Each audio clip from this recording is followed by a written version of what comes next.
she will get started with her presentation. Thanks for being with us, Nancy. Okay. Forgive me for any technical difficulties that may arise. Hopefully the content will overshadow that. Okay, so I'm here to talk to you today about AARP's vaccine readiness campaign and the work we've been doing for the first 6 months of the year. As you probably know, if you've been working with AARP in the past, our mission is to empower people how to choose how they want to live as they age. And that means if you want to go back to law school, you go back to law school. If you want to play with your grandchildren, you play with your grandchildren. Whatever you choose to do, whether you choose to do it in assisted living or you choose to do it at home, our goal is to empower you to make those choices for yourself, by yourself. And our vision is, there we go, a society in which people live with dignity and purpose and fulfill their goals and dreams. So about AARP, every state has a state office. Some of the larger states like California or Texas have several different branch offices. We are moving to Annapolis so we can be closer to the legislature, but that move has been on hold for about a year. Technically, we are now in Annapolis, but we're not back on site until probably September. We have nearly 900,000 members across the state of Maryland, from Oakland to Ocean City and everywhere in between. And our mantra is what we do for all, not just our members. Our work is aimed at giving a voice to all Marylanders 50 plus and their families. So, where am I now? Once the pandemic started, we knew that we needed to position ourselves for our members. The coronavirus conversation has been mired in controversy, politics, conspiracy theories. So we stepped up to provide Americans, immediately stepped up to provide Americans, including our 38 million members, with trusted, verified information on the web, social media, in the AARP Bulletin and AARP Magazine, which are distributed to our 38 million members across the country. We also held telephone town halls with local and national public health officials to help answer people's questions and ease their anxiety, help them figure out how to make the choices that are best for them. And we also, of course, did media outreach and interviews in hundreds, if not thousands, of outlets across the country. And our goal is to position ourselves. We had to pivot, of course, during the pandemic. You know, it was no longer about, fun and possibilities and this and that. We really needed to position ourselves as wise friend, fierce defender. Wise friend, meaning that you can turn to us for unbiased, nonpartisan information during a time when there's a lot of confusion. And also fierce defender, meaning from the halls of Congress to the halls of the city councils locally, we have been advocating for our members, their families, for nursing home residents, for PPE, for for all of the things that our members need and their families, people 50 plus, to be well and to thrive. And we're doing that again with trusted, verified information. One of the things that we're doing actually is if you go to any AARP state office website, we have an article at the top that is updated daily by reporters from the AARP Bulletin. So as soon as the governor announces a new initiative, or he's tightening something or loosening something, or there's new vaccines available, that information is updated within the hour. So that is one area where we've been trying to lead people back to that site for the latest information. And the reason it matters is because 90% of the 560,000 plus Americans who've died from this pandemic are over the age of 50.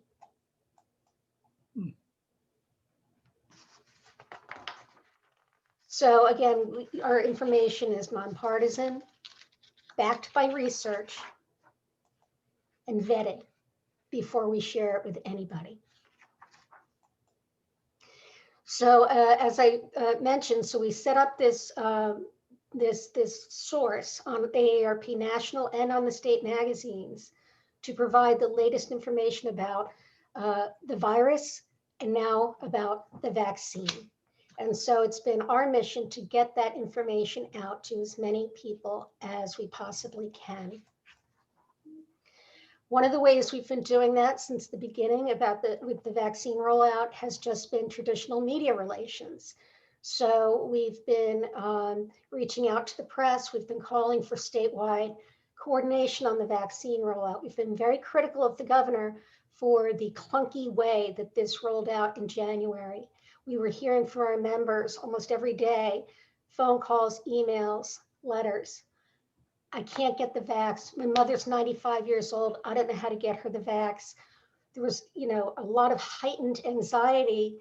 It's hard to remember 3 months ago, 4 months ago, how much anxiety there was about the vaccine because the system was so uncoordinated.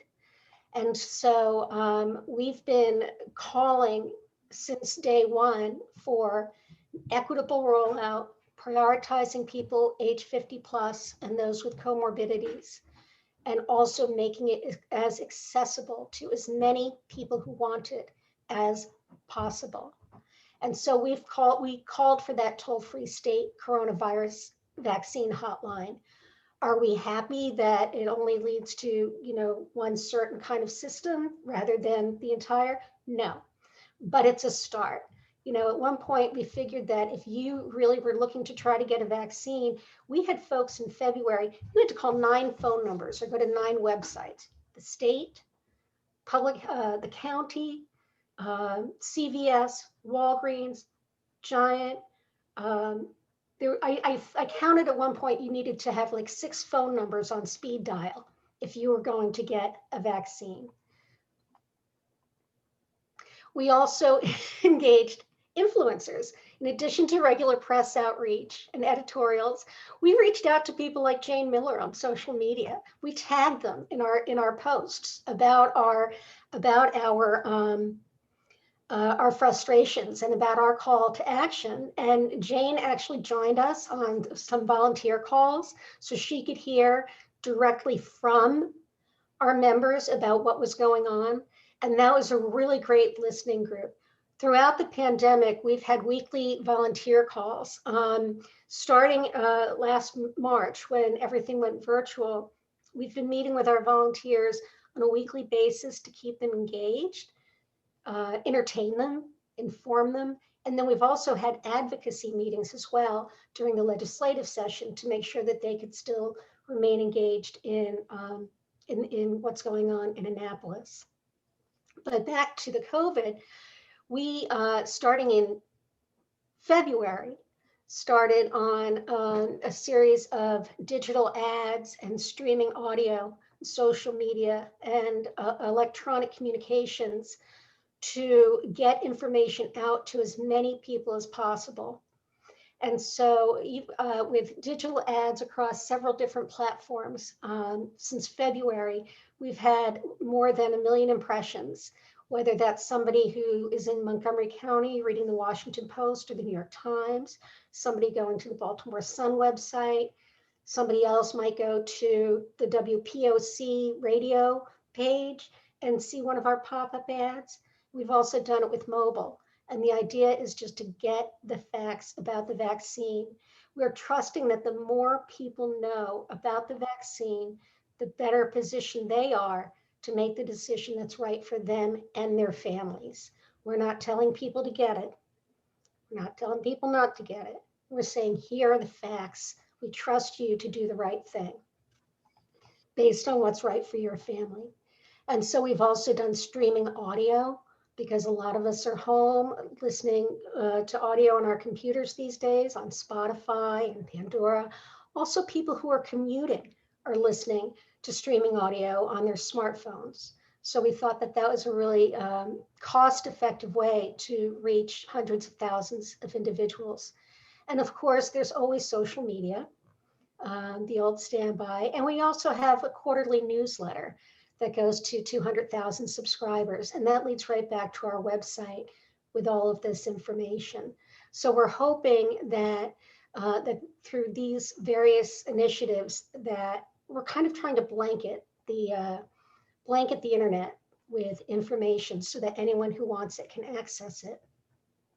But there are folks who are harder to reach. They may be homebound.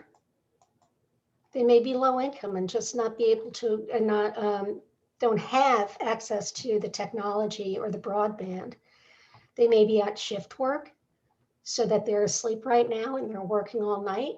So they are not necessarily catching what's going on the news. They may have a disability. They may lack access to reliable broadband, like so many people in the rural areas of the state, as well as even Baltimore City.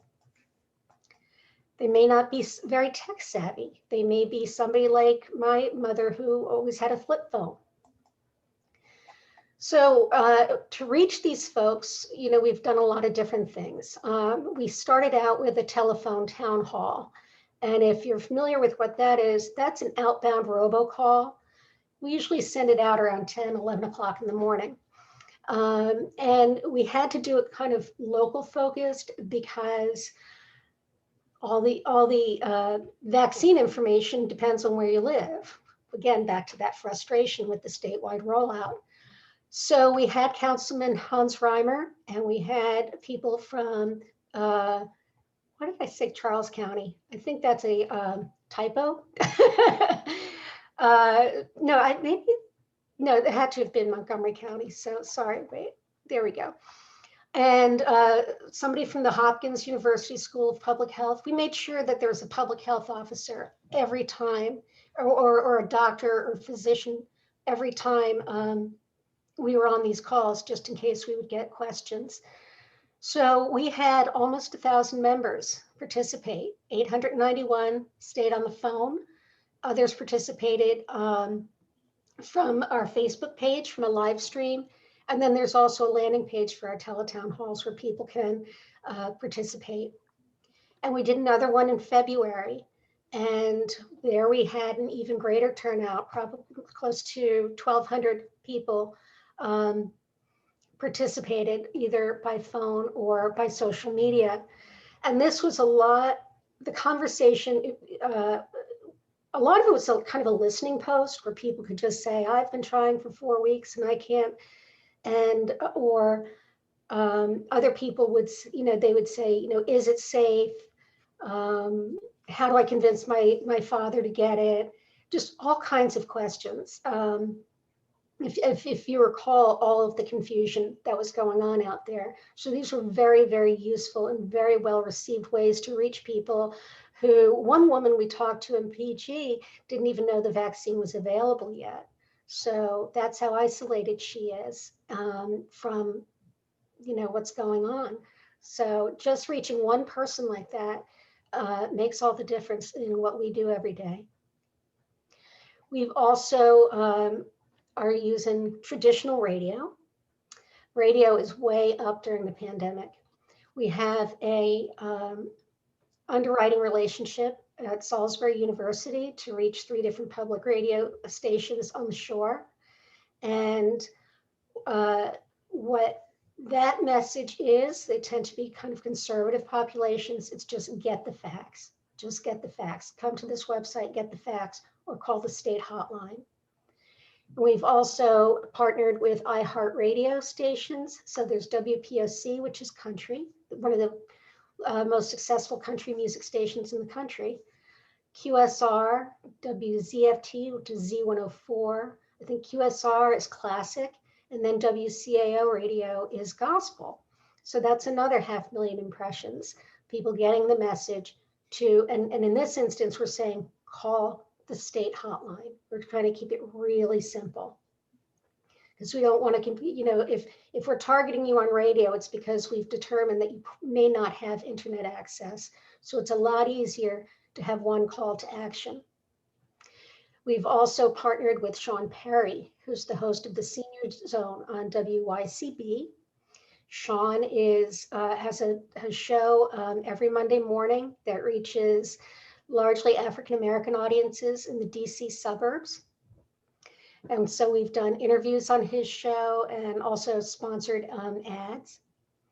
Another thing we're doing to reach shift workers and commuters is total traffic and weather.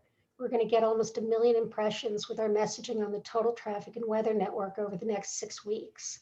And again, that is just a call to call the state hotline, 855-MD-GO-VAX. We've also partnered with North American Network. Now, what these are audio news releases. It's almost like an advertorial. What we do is we write a news article. We have a quote from one of our spokespeople, and the company records it as if it's a reporter or an anchor person talking and then interviewing our spokesperson. So it's kind of a placed story. But what it does is it's syndicated to radio stations all around the state, mostly in what I call the first district. So Western Maryland, Northern Suburbs, Eastern Shore, Southern Maryland, as well as a couple dozen Spanish language radio stations. So what we've done is, and these stations don't have their own independent news team, so they're hungry for pre-packaged stories. So this service records our story and then pitches it to them. So it's still got to be earned. It's not a given that anyone's going to run the story unless they think it's a good story. But with our vaccine information PSA, we reached 320,000 listeners on 58 stations across the state. And that was in English and Spanish. And then we did another one about vaccine scams, because as you know, there are people now saying for a certain amount of money or a gift card, I can get you, you can skip it ahead in line. I'll get you an appointment. I'll send you a link. I'll get you a fake vaccine card that you can just fill out. There are all kinds of ways that people are trying to skip the line. And when something is scarce, like a vaccine, that heightened emotional environment is ripe for scammers. So we were able to reach 344,000 listeners on 36 area stations, again, in both English and Spanish, because we're very concerned, especially about these, populations with language barriers. We are also embarking on 8 weeks of print, again, sending people to the hotline. So we're looking for the hard to reach. So if you can see, these little papers are rural: Crisfield, Dorchester, Salisbury. There's Southern Maryland News. Baltimore Times serves an African-American audience. There's Easton. And of course, there's some Dundalk Eagle and Avenue News. Those also reach portions of Baltimore that may not necessarily have good access to broadband. So we were targeting low income, rural, and also conservative, just to go to the hotline, people who might not be inclined to seek out the information. We've done some print. We've in some widely popular magazines, J. Moore, Montgomery Magazine, Baltimore Style, Baltimore Sun Special Section, and we've run these ads alongside editorial coverage that has been focusing on healthy living or seniors or senior lifestyle. So we've got the right kind of target, the right fit for that. And now this is what's really exciting. We are doing out-of-home advertising, and that's a transit ad campaign. And that's, again, trying to reach the hard to reach. So we decided this is going to be bus shelters and buses in Baltimore City and Baltimore County. The line's going from Owings Mills all the way to BWI. And then also the lower Eastern Shore, going all the way from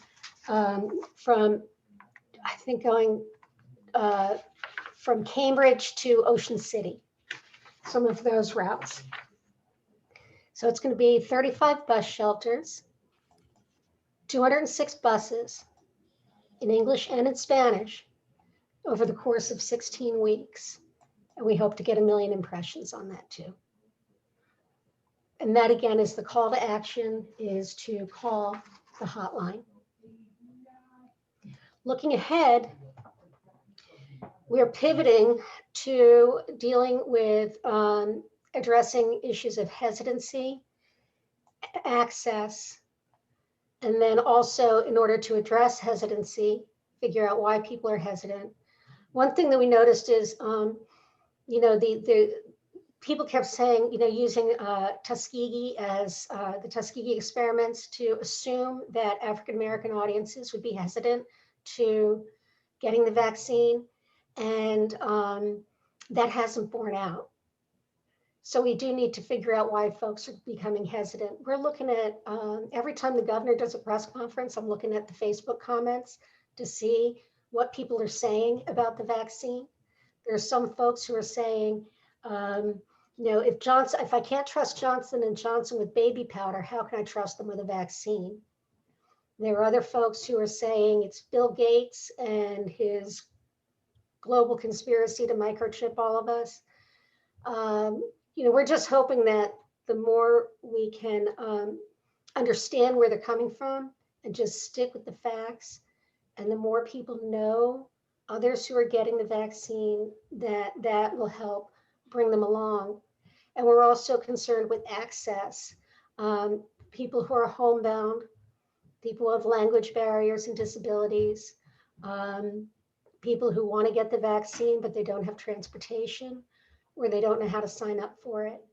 And so what we're doing is we're partnering with Johns Hopkins University, Bloomberg School of Public Health. They've got a communication center that we're engaging to do some research, so we can, instead of just assuming we know why people are hesitant, or assuming we know about their access issues, we're backing it up with research. And then that research over the summer is going to result in a toolkit that is going to be piloted in Maryland, but that states will use all over the country to, they're experts in public health messaging. So when they come up with this research, they're also going to come up with recommended tactics and messages to reach the various audiences who are hesitant. And then that's going to go into the tactics and the materials that we're going to use to try to reach these folks too. So it's still very exciting. It's exhausting to look at how much we've done so far, but with the vaccines becoming more and more available, it's kind of like we're hitting our stride, and we're still working on getting nursing home residents and staff vaccinated, the homebound. We've got a major diversity and inclusion initiative going on at our national office that is also in, partnering with the state offices and addressing these issues in communities. So we still know we have a lot of work ahead, because once this pandemic is over, there's going to be something else. And we know that we need to learn from this experience and be better prepared next time. One of the things that we're also concerned with is that the disparities in nursing homes, that the weaknesses in the nursing home system in Maryland, where for the past year, ombudsman and adult protective services have not been allowed in nursing homes to inspect, to investigate complaints. We know that nursing homes are short on PPE. Many of them have only a week's supply. We know that they're understaffed. We know that there's hesitancy among nursing home staff to even get a vaccination. A lot of this is really revealed systemic issues in the nursing home and long-term care sector in Maryland and in other states. You may not know that assisted living facilities in Maryland are not even licensed. A nursing home is, you go to Brightview, that's licensed and inspected. But if I want to open up an assisted living in my home, I get one inspection to just kind of make sure that there aren't electrical wires out and that I've got running water. And that's it. Nothing else. I can take care of anybody I want. Nobody's watching. So these are issues that remain for AARP. And we are very disappointed that the General Assembly didn't do more on these issues this year. But we're putting together a task force over the summer and into the fall to try to come up with some model legislation that can address these health and safety issues in the nursing homes. We're also going to continue to use every means necessary as communicators to reach out and share vital information with our members, with the community, with families. And we know that this is, we say to ourselves all the time, if this isn't the time for AARP to step up, when is going to be the time? And I know that some folks may want to get involved in helping people get vaccinated. I know that I've laid out a lot of challenges. And so there are ways that we all can step up and kind of help, at least in our own small way. So I thought I'd share with you the Montgomery County Volunteer Center, where there are different ways for folks to be community ambassadors. A medical professional can join the Medical Reserve Corps. There's transportation resources that are needed. And they've got an upcoming training. Well, I cut off the one. It's there was one last night, but there's another one on Thursday. They have information sessions that are available.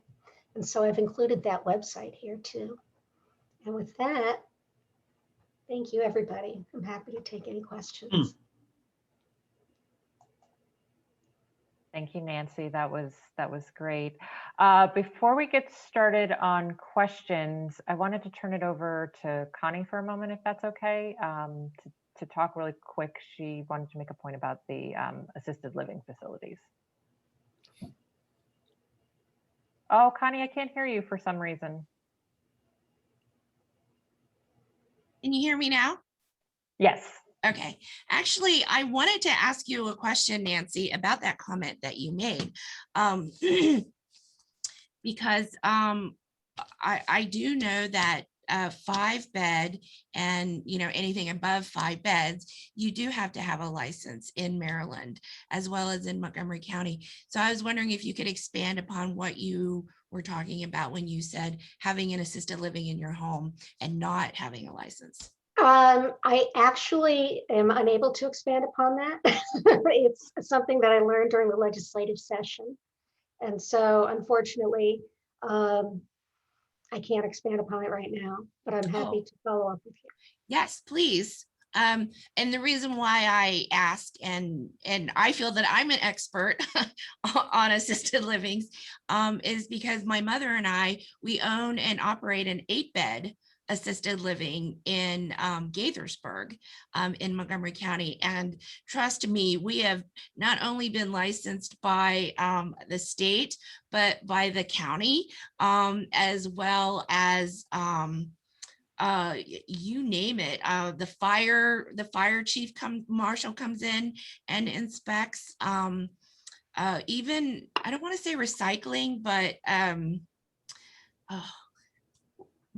we get a lot of inspections. Surprise. You said that there's kind of like a bed limit. There's a minimum. There's a 5. Yes, there is a 5-bed. And that could be what my advocacy director was referring to. Okay, you mean less than 5 beds? Yeah, not 100% sure. Yeah, well, I will say also that every assisted living or any long-term care facility run out of a home is different. And I've visited some that that I wouldn't send anyone that I knew or recommend, and that's why we expanded to start getting the licensing process, as well as providing the care, just having more choices out there. Yeah. And you're right. It is blowing up. I mean, it is, there at one point, there were so many people applying for licenses that they actually put a freeze on it in the state of Maryland. So whether someone is actually, doing it with or without a license, I guess that could happen. Yeah, and and I guess the problem is that at least statewide, there doesn't seem to be a statewide strategy coming from the governor's office on down, from the Department of Aging on down. And so other states, have a little bit more of a coordinated effort. Other states are not even doing as well as Maryland. But it's tough. And by 2030, we're going to have more people over 65 than under 18. And so there's a huge opportunity for the home care business. But we also, but there's also a need, like if we don't get started now and kind of building a stronger foundation for quality care across the board, wow, this pandemic's not going to be the half of it. Now, how have you all been able to manage during this? This has have to have been very, very nerve-wracking, very anxiety-ridden. Yes. Well, I agree with you 100%. The state is not ready and they're coordinating. I mean, they are so understaffed at the Office of Healthcare Quality Control. It's very disappointing. I started in this business 15 years ago, just with a home care agency. And at that time, there were about 80 in the DMV area. And then the following year, it was 120. So it's just been growing exponentially. And this is since 2006. Mhm. And they haven't gotten better. And again, this industry is just, it's booming. It's continuing to grow. And like you said, it's going to continue to grow because people don't want to go into facilities. And to your point, it's been very challenging through COVID-19, because we have to quarantine anybody who wants to move in. And so, and again, we're a house, we're in a one level ranch house. And so how do you quarantine someone? We don't want to keep them in the bedroom. And we do everything family style. We have one long kitchen table that everyone comes and dines at. We say grace and then we all eat together. So how do you keep somebody from that, especially if they have dementia? They want to come out, they wander. So it's been very challenging for us. We actually have not picked up any new residents since COVID has started. While we continue to, we've had many on hospice, and we've had them pass away. So it's a very challenging time for, I think, all residential homes. Yeah. And even for my home care agency, because now they're asking for caregivers who have been vaccinated, and we've been running into that trouble too. With our assisted living, everyone got vaccinated all at once. We had Walgreens come out and they were so wonderful to work with, making sure that we all got vaccinated, residents as well as staff and caregivers. But on my home care agency side, I've had a lot of pushback from my caregivers because they're worried, they're scared, so we've been trying to educate them too. So any additional information to, because I try to say, well, I've done it and I'm fine, my whole family's done it. But still, it's a lot of a watch and see, and there's a lot of mistrust, just like you said. Absolutely. There's a lot of mistrust. There's a lot of mistrust about the approval process. There's, the mRNA delivery system has been around for, the last I read somewhere, it's been around for about 30 years. And that's why they were able to adapt, because the delivery system was there. And so the researchers, thank goodness, were able to leverage that to do the vaccine. So there's no live virus in it, but it's hard for people to understand that. And then when you hear mRNA, you think your DNA, and then you think it's going to mess with your genes, or your children will be genetically damaged or something. It's just it doesn't help clear things up when there are folks out there who, for whatever reason, choose to stir things up and choose knowingly. It's one thing if you don't know what if you literally don't know what you're talking about, you just heard something. But there are folks out there who are really trading off of misinformation, and they know what they're saying isn't true, but they're trading off of it. And what we're hearing is, that the best thing to do is just listen. Believe me, I've gotten in arguments with my own family members and friends. Apparently telling someone they're stupid is not the best persuasive tactic. So what you do is you say, well, I hear what you're saying, I'm getting it anyway, and if you have any questions, call me. And that's really what we're trying to say to do is kind of here are the facts, lead by example if that's what you choose to do, but really try not to get engaged in whether or not Bill Gates is putting a microchip in your brain.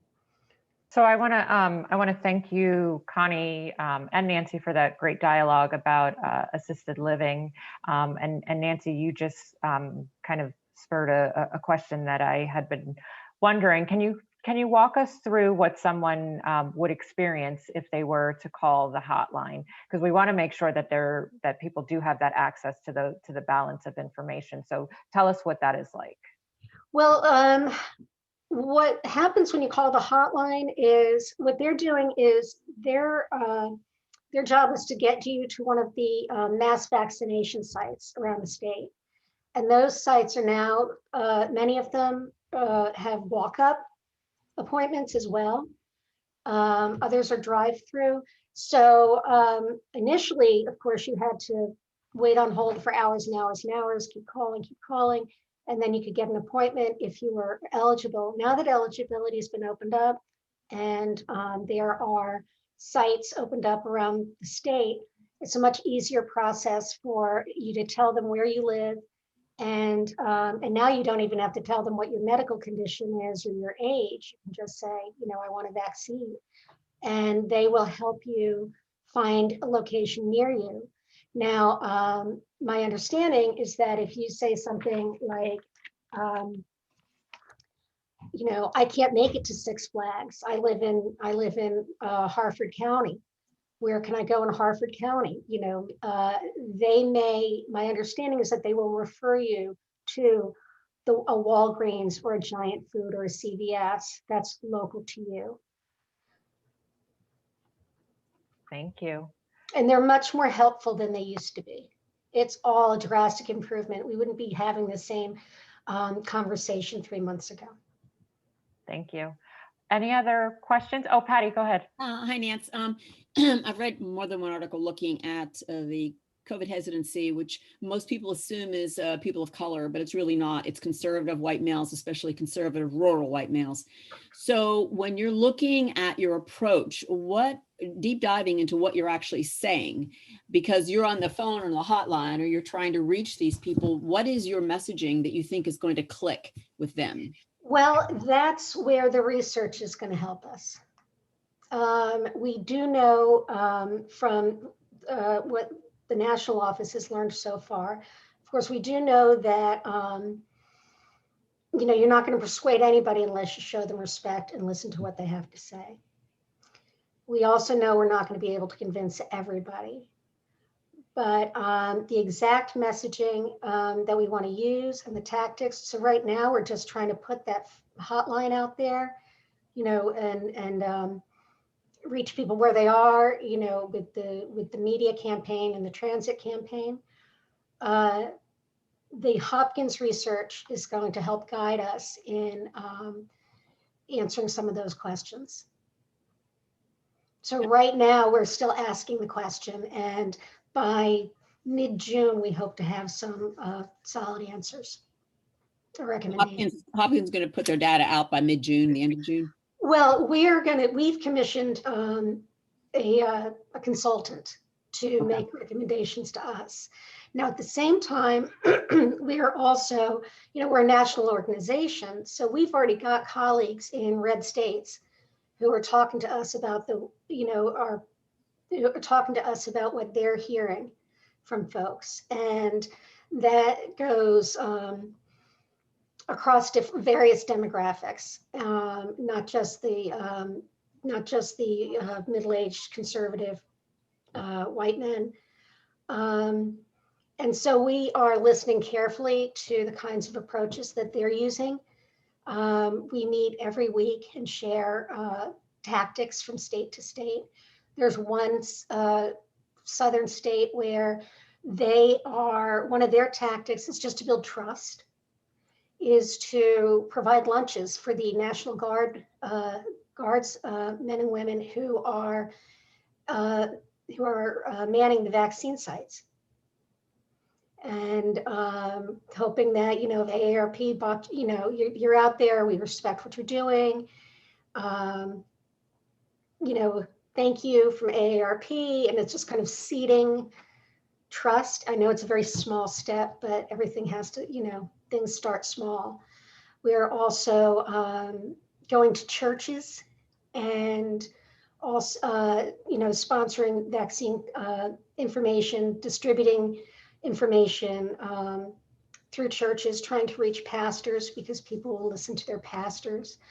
If a church is, in some of these southern states, if a church is having a clinic, they'll send a food truck for the workers at the clinic, just trying to be where they are, be in community. And it's not a perfect approach, but if we're trying to reach people who really don't want to be reached by us, every bit is going to help down the road. So we're listening very carefully to what those colleagues are telling us. Marty, you had a question? Actually, I have two questions. Fantastic. Great. Well, first, congratulations on all the great work you're doing. I'm a member of AARP and I wasn't aware of any of this. And Got to read the bulletin. That's probably my problem, more than AARP's. But given all that and everything you're doing that seems to be encouraging people to get the vaccine, the organization hasn't taken a proactive official position on it. Right. And I'm wondering, how do you make the distinction between not having a position and doing everything to at least give the appearance that you do have a position, which is pro-vaccine? Well, you're correct. We are not pro-vaccine. We are pro-information. We are pro-empowering people with facts to help cut through the clutter so they can make the decision that's best for them and their family. And that's where we are with that. We believe the CDC research. We accept the CDC research about the safety and efficacy of the vaccine. We accept the fact that the J&J is being halted right now while they look into the potential for unintended side effects. So we support the science, and we just want to help translate the science and the facts in a way that's going to help people understand what their options are. Right, but everything that you're doing, I'm pro-vaccine myself. I'm not making the other argument, but everything you're doing would make someone who's reluctant, to have the vaccine, assume that you're supporting people getting the vaccine, which is the good thing. That's the good thing. That's the public health thing to do. What we would like to see is your choices based on facts and not rumor. So if you're saying, I'm still not ready to get the vaccine, we'd like it to be an informed decision versus, something of course you read our stuff on the internet, but you know what I mean? Something, versus, a rumor about, this, we just want you to be able to do what's right for you. And Okay. there are people, and we know that not everyone's going to want to get it, and we accept that, but we just want everyone, if you're going to choose to get it or not get it, that you're basing it on information that's been verified. Okay, thank you. My second question is the out-of-home program, which is a really good idea. I noticed that Prince George's County wasn't on the list, and given the demographics, I'm curious about that. I actually had my shot at Six Flags. Mhm. I drove like 30 miles. This was a month, 6 weeks Mhm. ago. I have And a really simple answer for that. anecdotally, though, there were probably 3,000 or 4,000 people there, but I saw very few people of color, Mhm. in Prince George's County. So even though there's accessibility, there's a disconnect. Yeah, and so we are aware of that. Part of the total traffic and weather network outreach, that messaging that's going to reach commuters and people on, getting ready for work on the radio. Part of that is to targets the DC suburbs, including PG. The simple answer for the out of home is at this particular stage, it's a different transit company, as far as I know. It's just a matter of these were the routes that were recommended, and we're going to go back and look at other ways to reach folks in PG, which may also include transit, may include metro. And what we're doing also is we partner sometimes with our Virginia and DC offices on those initiatives. So we do know that there's still agreed. There is still kind of a gap there in the outreach. Thank you. Any other questions for Nancy? I just have a quick comment. Across my newsfeed came that J&J is going to re-release the vaccine, but with a very huge warning on it about flooding. Ooh. Yeah, I'm not going to comment. So yeah. Interesting. Yeah. We'll have a I do have sidebar one. conversation, Patty. Yeah. Yes, Marty, go ahead. Yeah. So I'm just wondering, kind of as a wrap up, 6 weeks ago, it was only people 65 and over, that were able to get the vaccine. And those were the people that were, needed the vaccine the most, and it was the most difficult time to get the vaccine, which was kind of ironic. But now that everybody's able to get it, how would you assess the process now compared to the confusion in the beginning? It must be much better because so many more people are eligible. Is it much better, much improved over 6 weeks ago? I can't, without having, conducted like a real analysis, I really can't comment. It seems as though it's smoother now because there's just more sites out there and there's more supply out there.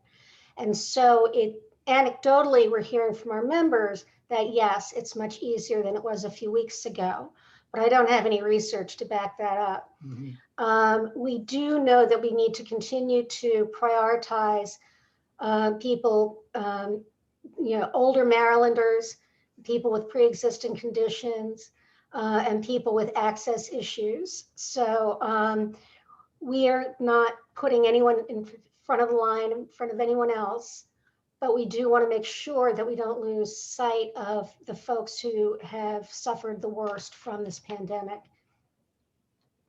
Thank you. All right, Nancy, it's time for your final thoughts from this afternoon. All right. Well, thank you, everybody. This has been a great conversation. It really has. It's given me a lot to think about as well that I'm going to take back to my team.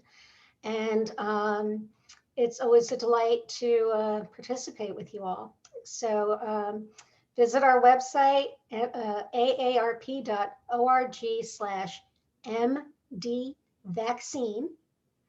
And You'll have the latest and greatest from AARP on the developments as this continues to roll out. And thank you. I want to thank Nancy for her time and her presentation this afternoon. I want to thank all of you for participating and those who will watch this recording at a later date. So you all know the next date for the AARP and Leadership Montgomery presentation is June 15th at 1 o'clock, and that will be on fraud. I hope you know how to find us at this point. I'd be a little concerned if you didn't, but we look forward to seeing you at something again soon. Thanks so much, everyone. Thank you. Dana.